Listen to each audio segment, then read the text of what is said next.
So what do we got here? We've got a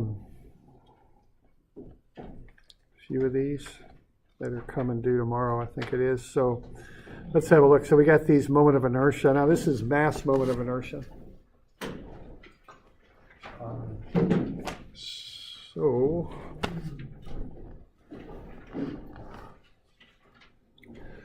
right, so when you do these, you got to define an axis that you're working about.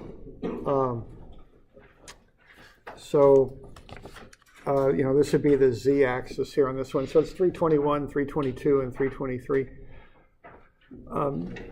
324, yeah, thanks. So 321, 322, and 324. All right, so generally the way you do these round ones is you use what I think they call it the method of shells or something like that, or I think of it as being a bunch of rings that are built around this shape and kind of working their way out. All right, so what you're going to have here is a bunch of hollow rings, and that's what you're going to integrate. Keep in mind that what integrating is just adding stuff up. So what you're going to do is you're going to make those rings real thin so that you can measure essentially one R out to them that will hold for the whole ring. So you're making them thin enough to accommodate that. And then what you want to do then is apply this equation here that I is R squared dm. So you're going to want to measure out this distance R and square it, and then multiply it by the mass. Now what the mass is going to be is the volume of the ring. So what we've done here is we've cut that ring across like that with a dr. That would be the thickness of the ring. If you're writing a computer program for this, you'd actually define what that increment is, and you'd make it as small as you thought you needed to get an accurate answer out of it. So we'll call that dr. So what you would then do would be to kind of cut the ring there and just lay it out, and what you'd end up with then would be a long thin rectangle. It'd have a thickness of dr and a length of 2 pi r. Okay. So what you want then for the mass is take area times depth. That'll get you the volume. And then multiply that by density.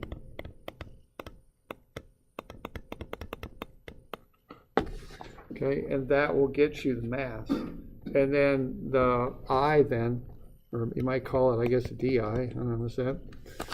Can I do that? I guess I can.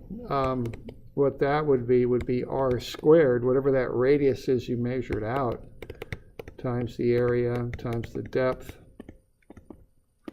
times the density. Okay. And then notice what you've got in here is that term of dr. I mean, there's your differential right there. It's all ready to go.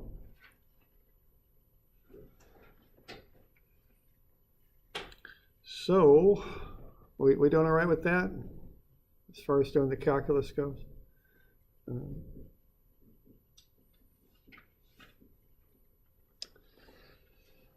right, so then if you want to find I, and this will be I sub z, what you're going to do is add these things up, okay? And you got to tell, I always think of these as a computer program, so you got to tell the program when to start and when to stop, okay? So you're going to build a looping program that just kind of keeps incrementally working its way out and adding these rings up as it works out. So we don't start at 0, see, because we're going to start the thing right there, aren't we? And then we're going to end it right there. So those will be your limits, okay? So get those limits in there, right here and right there. Those will be the values that you use for your limits on this thing. And then what you're going to have here is a dr. You're going to have the area, which is 2 pi r times dr. Well, we already got the dr. I put it at a different spot because we're used to seeing that at the end. And then we've got an r squared. That's just part of the formula. That just goes in. As long as you build your incremental calculations here on r, that's fine. You're just going out a distance r and measuring. So, you can just leave that as r. That's a variable. So then we got r squared times the area times dr. The depth is easy enough. I've got it covered up, but if I didn't, it's 0.05. I'm in meters here. and then you want the density, which is 2400, okay? All right, so if you just run that integral, collect terms, you ought to be able to work through that one, okay?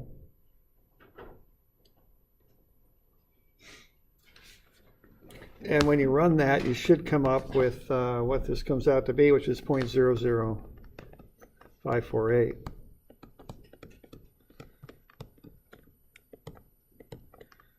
Okay. So we good with that? We got any questions on that one? That's half of that problem is figuring it out using calculus. Okay.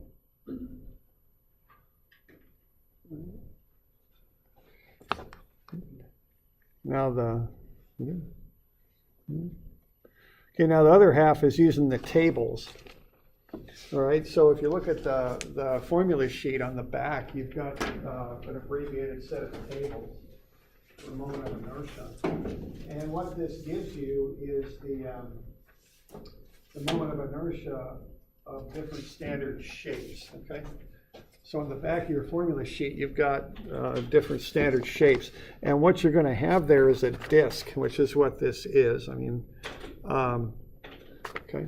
So if you look on the back of your formula sheet, what you're going to see then is just a picture of a disk, kind of like a hockey puck kind of thing. And then it's got different axes coming out of it. You know, the z-axis like that, and the x and the y. And then what it does, it gives the different formulas there. So IGX and IGY are pretty much the same thing. And that's 1/4 mr squared.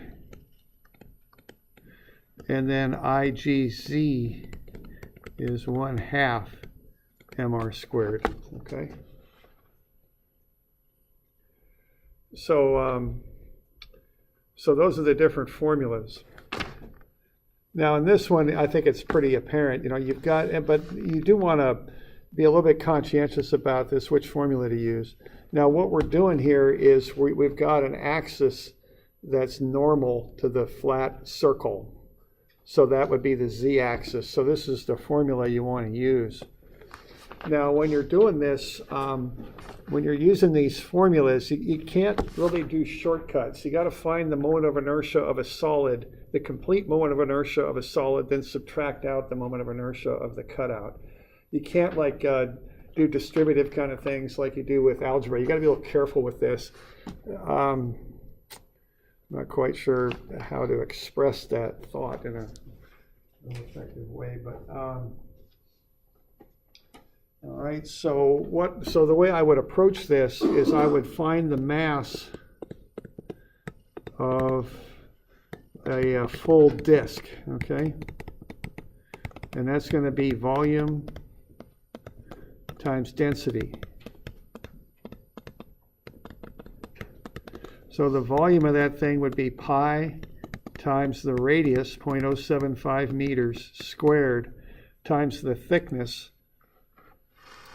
which is 0.05 times that. There's the volume, and then you've got the density at 2,400 kilograms per cubic meter. All right, so what you would get out of that would be the entire mass. It's 2.121 kilograms. Okay, that's the mass of the full disk as though it did not have the cutout. Okay, so you start with that, and what you'll do is use that IGZ formula and go 1/2 times that mass. So that's m, and then the radius would be the outer radius, which is 0.075 meters squared. Okay, so that'll get you a number in kilogram meters squared. Then what you want to do is subtract off 1/2 the mass of the cutout times the radius of the cutout squared. And when you do that, of course, you'll get the same answer. All right, so the best way I can think to say this is find the entire moment of inertia of a solid disk and then subtract out the moment of inertia of the cutout. Don't try and take the mass of the disk with the cutout and kind of distribute it across the 1/2 r squared thing. That won't work, okay? You've got to work with entire moments of inertia of each piece and add and subtract them as is appropriate. Okay? That's the best way I can think to say that.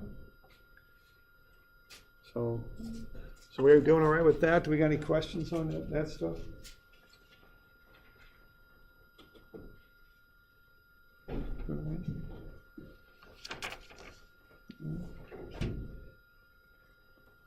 Okay. All right. Now the next one here is this one. Now this is a transfer axis theorem problem here. All right. Now this one's a little bit different. If you look in this case, you've got, and what you have on the back is you've got a sketch like that. And you've got A going this way and B doing that. And then you've got these 3 axes coming out like so. So X, Y, and Z, like so. All right, I didn't draw that quite right, but that's the idea. That thing looks a little bit, anyway. Okay. So and it's important on these that you identify the axis, okay? So there's the axis right there, all right? So what you've got to do is find the moment of inertia about this axis here. And again, I think you can see on this one it's a z-axis, okay? And that goes through the centroid. So what that's going to be is from the formula 1/12 m a squared plus b squared. Okay. And then once you've got that, you've got to add in an md squared term, because what I'm showing here is the moment of inertia about the center of gravity. So that's I sub g. G's right down there somewhere below the axis, you know, coming out of the top. G's in the middle of the plate. So to find the moment of inertia about z there, what I'm doing is I'm just using that 1/12 m a squared plus b squared formula, okay? So there's g right there, okay? So that's I sub g. But then what you need to do is account for the fact that you're not at the center of gravity with the axis that you're using. See, we're over here. So we got to find the moment of inertia about that axis over there, right over here, then green, okay, the squiggly one in green. So what you need to do is to add in a term of md squared. Now what d is the distance from the center of gravity axis to the axis you're using. So if we're looking at a top view of that, that would be 8 centimeters. This would be 6 centimeters. Okay, there's G. We're over here at A. So you got to find that distance there. Okay. So when you do that, you'll get the different terms to put into this thing. It'll be 21,600 plus 64,800. So that'll get you the moment of inertia, 86,400. And that's grams centimeters squared is the units on that. All right, so if I divide that by 1,000, what will I get? I'll get 86, and then divide it by 10, I'll get 0.86, and then divide it by 10 more. I think it's 0.0086 kilogram meters squared. That's just doing that in my head, but I think that's what that comes out to be. Sure enough.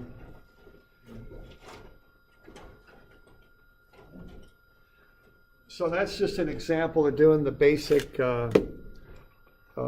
transfer axis theorem, we call it, okay? Where you're going to find I sub g, which is just 1/12 m a squared plus b squared, which is right off the formula for the plate. and then we take the mass of the plate times the distance from it to the new axis, and you square that distance. Okay.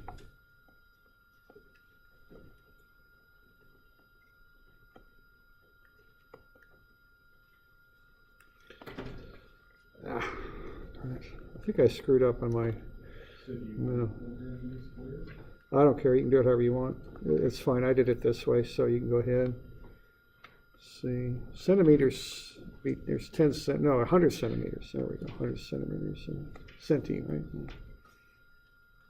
So you can do it either way. I don't care.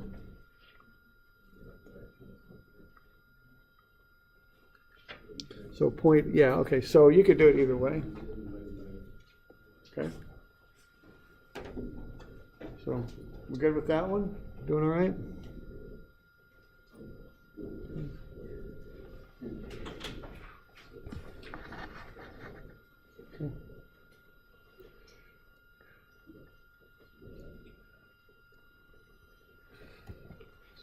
Okay. So that's that one.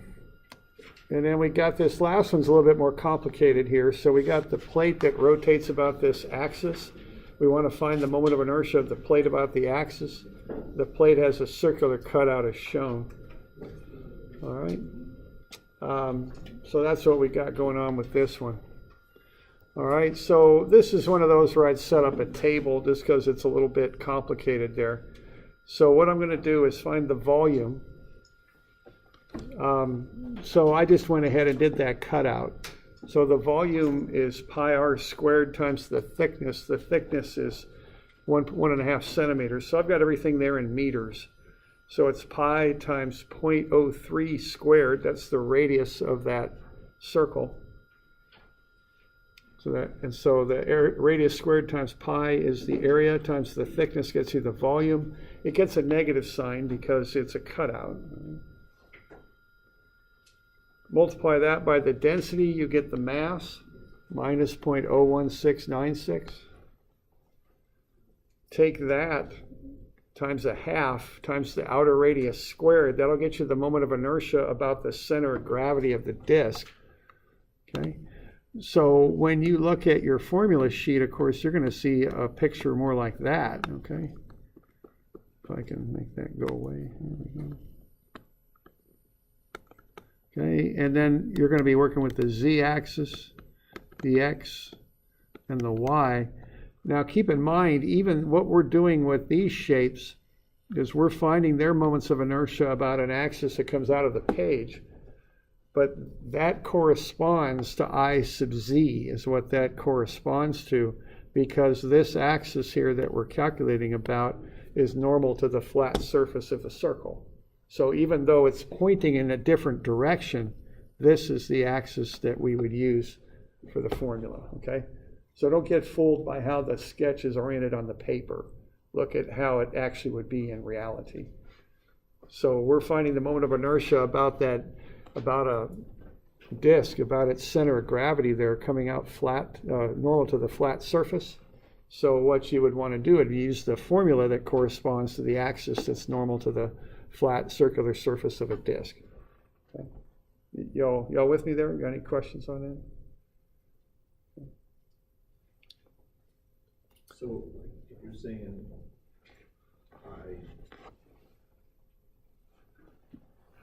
the moment of inertia sub z is like it's the axis pointed at you, is that what I should read? So like using moment of inertia sub z. And the z-axis would be.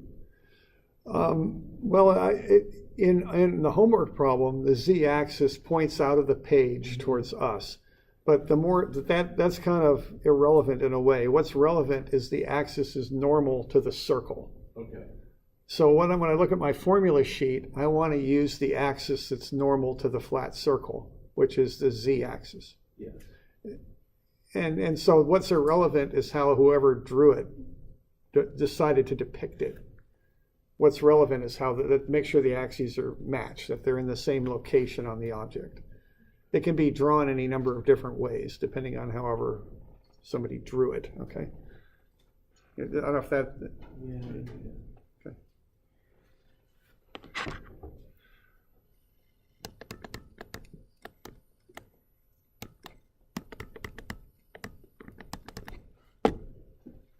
So we'd use the 1/2 mr squared formula. Okay. All right. All right, now, so we good with that? We got any questions on that?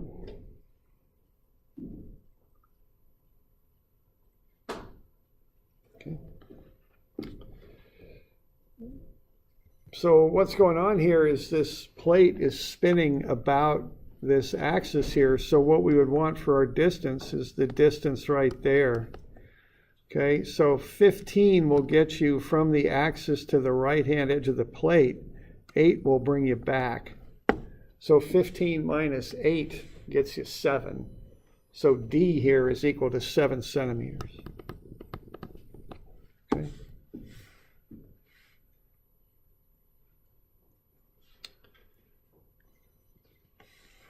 So that's 15, which is 0.15, coming back 8, that top dimension there. So that's 0.08. So 0.15 minus 0.08 is 0.07. All right. So what we're going to do there is we find the volume for the disk, pi r squared times the thickness. It's negative because it's a cutout. Multiply it by the density to get the mass. Find the 1/2 mr squared for the disk from the formula sheet. And then take the mass times the distance squared, the offset distance squared. That gets you the transfer axis part. So what we got there is negative 0.12345 zeros minus 0.000000763. That's the moment of inertia of the shape about its own centroidal axis. That's negative because it's a cutout.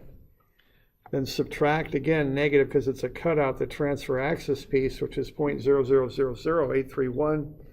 You get a total moment of inertia for that cutout of negative 0.0000908. Okay. You'll do the same thing for the plate. Of course, there'll be positive values because the plate is a solid object, not a cutout. And you'll get a number for that, and then you just add the two together to get the total.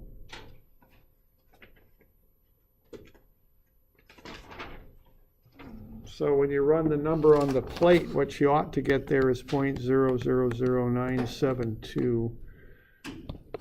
Take away the 0.0000908, and you end up with 0.000881 kilogram meter squared. Okay.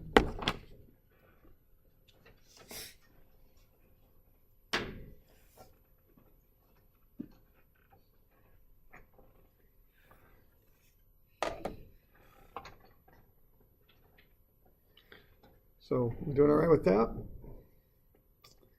And any questions? Okay.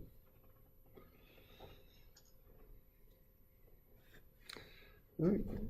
So that's just some numbers to be running there to figure this stuff out.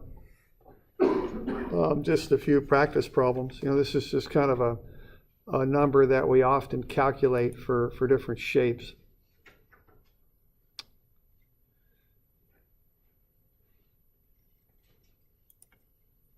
Okay. Now, another thing I'll mention here is there's another number that we run into sometimes. And this is back on your notes. It's called the radius of gyration, K. Now, what I is the mass times whatever K is squared. So sometimes, especially in textbooks, or if you're making different shapes or the same shape on different materials or different densities, you might have a K value. Right?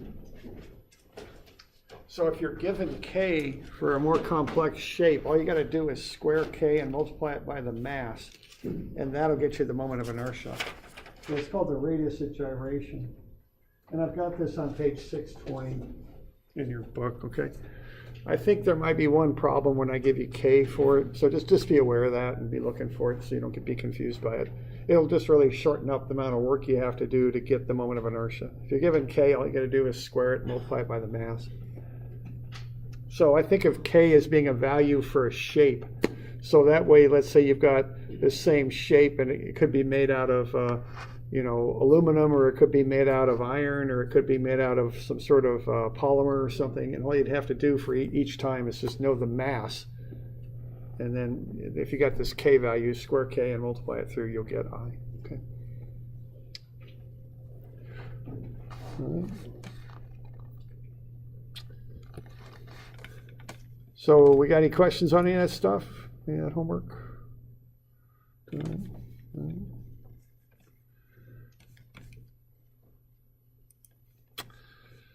Okay, let's have a look here at the next one then down the line.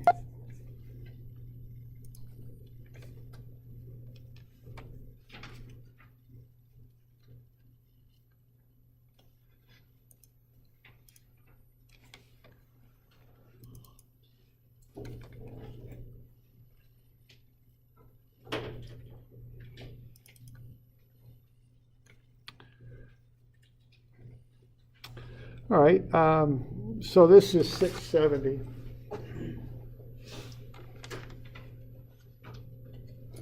So we'll start off by looking at this topic generally, then we'll kind of focus more on translation.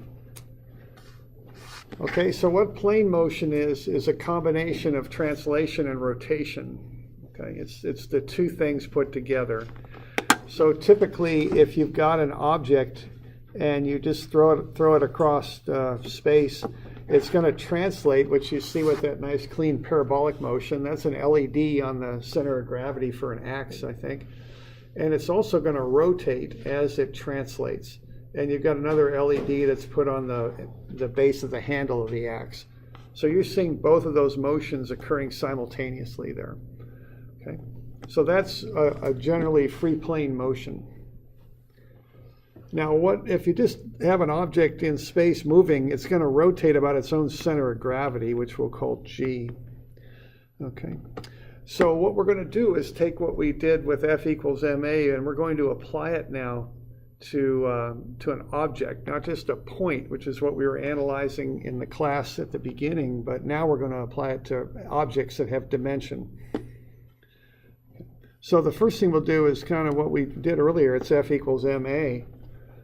Except now the A is the A acceleration of the center of gravity. Okay, so the center of gravity is kind of this point that represents the entire object. Okay, so instead of just F equals ma, now it's F equals mag. So what's happening here, if you analyze this axe as it's going through space, see the handle's going all over the place, and it would be very hard to analyze with one equation. But the center of gravity follows that nice smooth parabolic path. So we're kind of using the center of gravity as the reference point for the whole object. So when you say sum of F equals ma, it's actually A of the center of gravity is what it is. Okay. Now we got a second equation that we use, which is m, meaning moment. So the sum of moments is Ig alpha. Okay. Now this is analogous to the equation above it. It's kind of like what we did in momentum. When we went from linear momentum to angular momentum, it's the same idea. So instead of sum of forces now, we got the sum of moments. Okay, instead of a simple mass now, we've got a moment of inertia, which is a resistance to an angular acceleration. So mg equals Ig, and then instead of A, linear acceleration, we got alpha, angular acceleration. Okay, so we got sum of m, moments about the center of gravity, is the moment of inertia about the center of gravity times alpha. So that helps us figure out angular accelerations. So the equation on the top gets us linear accelerations. The next one gets us angular accelerations.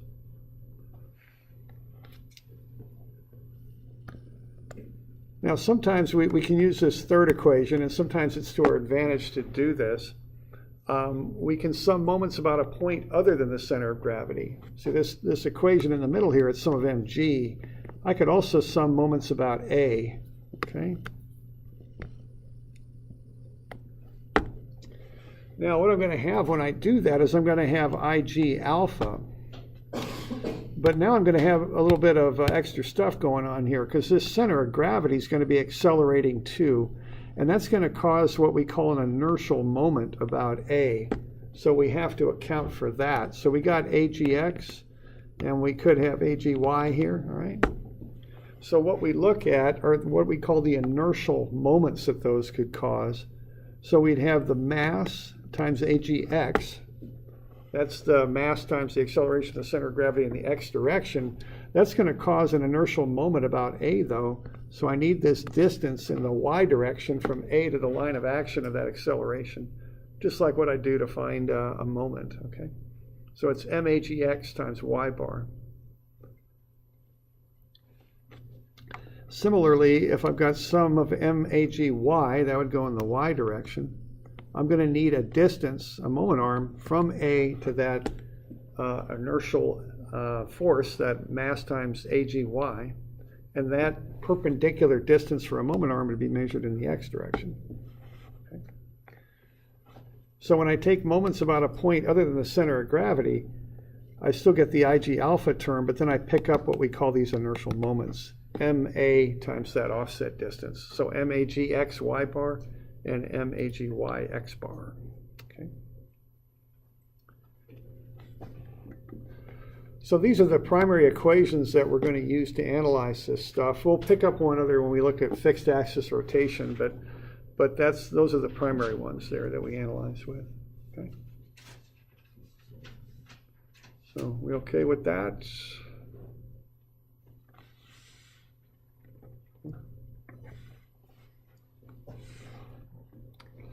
Let's start with just translation. So just motion across some sort of path, defined path, like a flat plane perhaps, or perhaps maybe something a little different. And let's analyze this motion, both just the motion itself and also the potential for what I'd call tipping. Okay.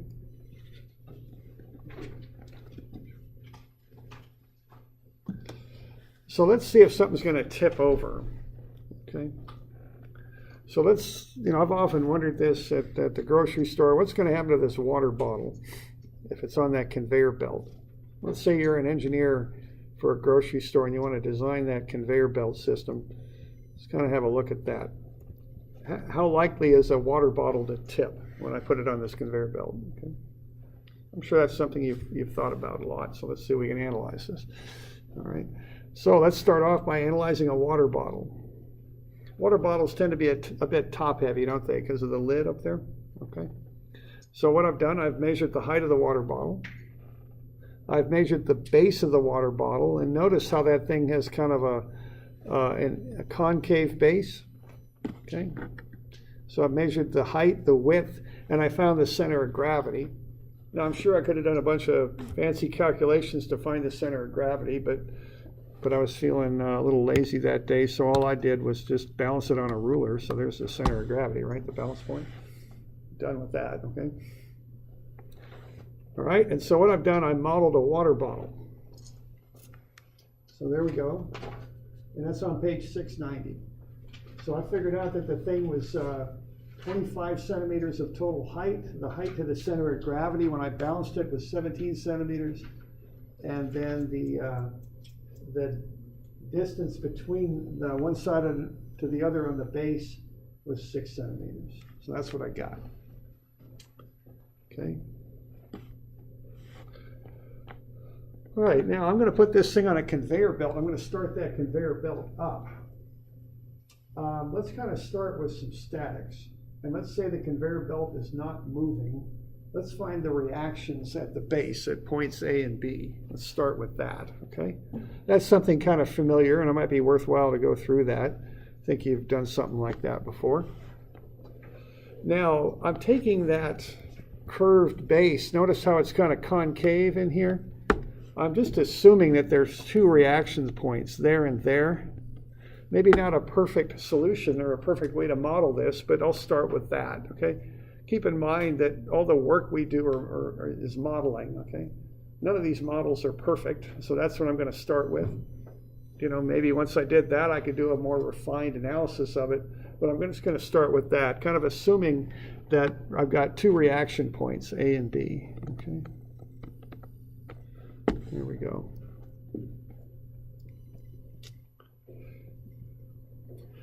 All right, so if I just want to do some statics with this, what I'm going to do is sum of MA equals 0.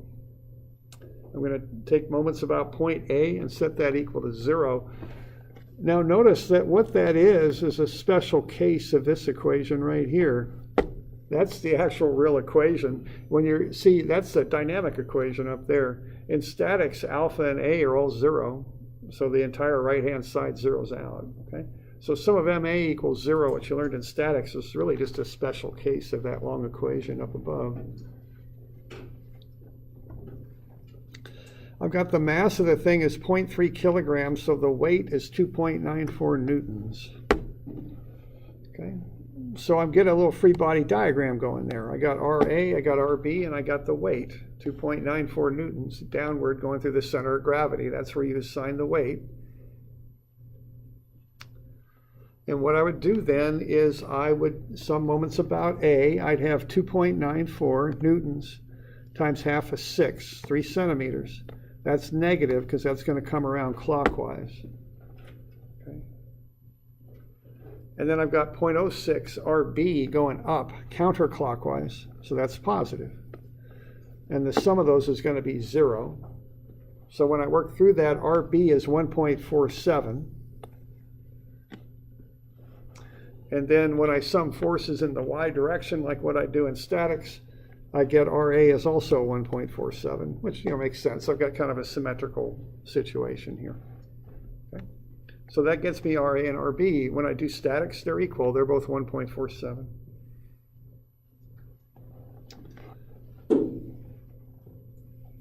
So we doing all right with that? Okay.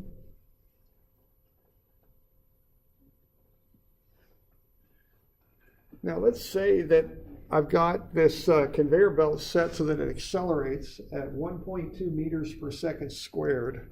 Let's see what happens here when I do that, all right? So that'll be the next thing. And I wanted to do the statics first because I'm going to do the same process, but now I'm going to change the right-hand side of the equation. And you might remember I kind of was saying when we're doing the F equals MA stuff, the left-hand side is the dynamics part of the equation, or excuse me, the statics part of the equation. The left-hand side. Same thing here. Sum of MA isn't going to change. It's going to be the same MA. What's going to happen now when I have this acceleration is the right-hand side of the equation will change because I'm going to start having accelerations now, okay? So the method I use on this is the left-hand side, I call it the static side, forces and weights.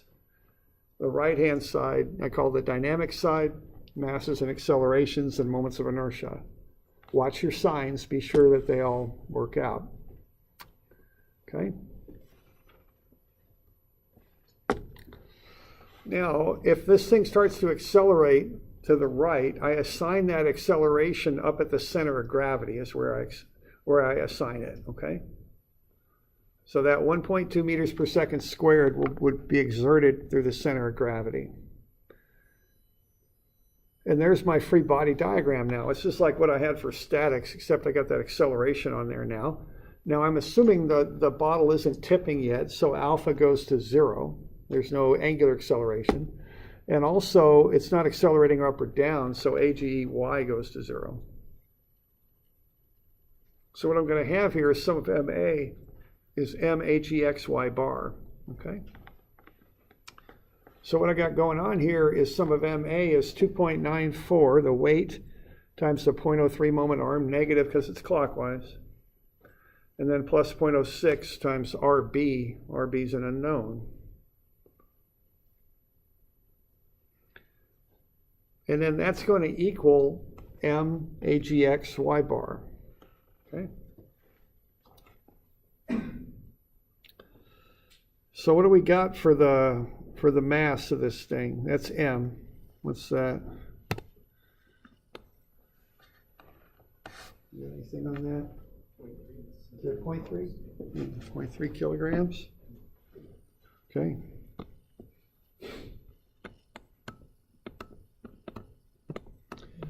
What's AGX?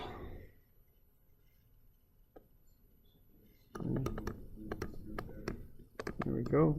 So 1.2 meters per second squared. What's y bar? That's a moment arm is what that is. Figure out where you're taking moments about, figure out the direction it ought to go in, and what's that going to be?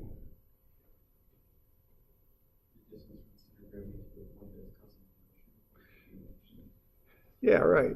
And that's going to be, we got an x acceleration, so we're looking for a y distance, because you combine x forces and y distances to get moments, right? Because you want a distance perpendicular to the, what'll be an acceleration this time. So that perpendicular distance, that looks like 0.17. Okay.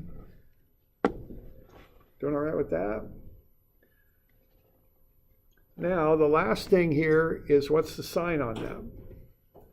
Because you really got to watch your signs on this, because if you bust a sign, it'll cause you lots of problems. So what do we got for the sign on this term? Is it positive or negative?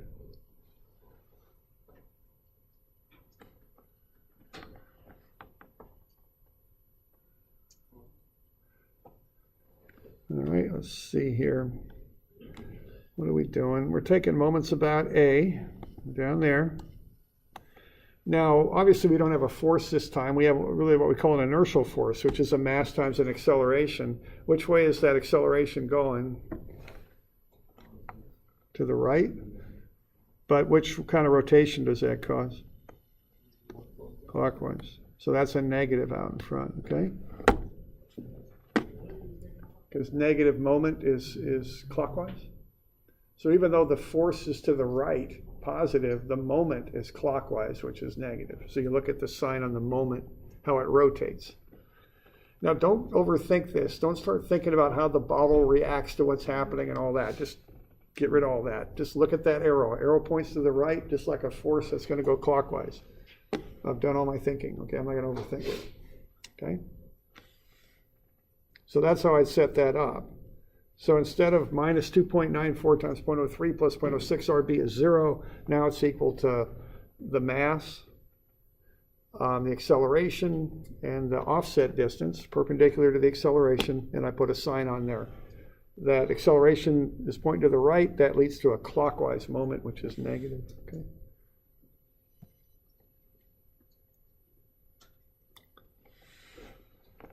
All right, so when that happens, I can work through the rest of the problem there. So 2.94 times 0.03 is negative 0.0882, plus 0.06 RB is negative 0.0612. Okay, add the 0.0882 to both sides of the equation. I get 0.06 RB is 0.027. Divide through by 0.06, and I get 0.45 newtons. So that's the reaction on that front support at B. Now the thing still isn't accelerating up or down, so I can still go sum of Fy equals 0. So I got Ra up, 0.45 for that reaction at A up, minus 2.94. So Ra is 2.49.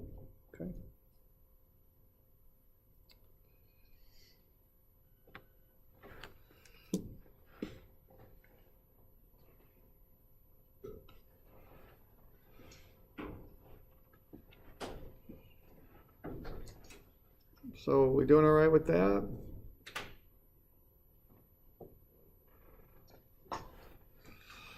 Okay.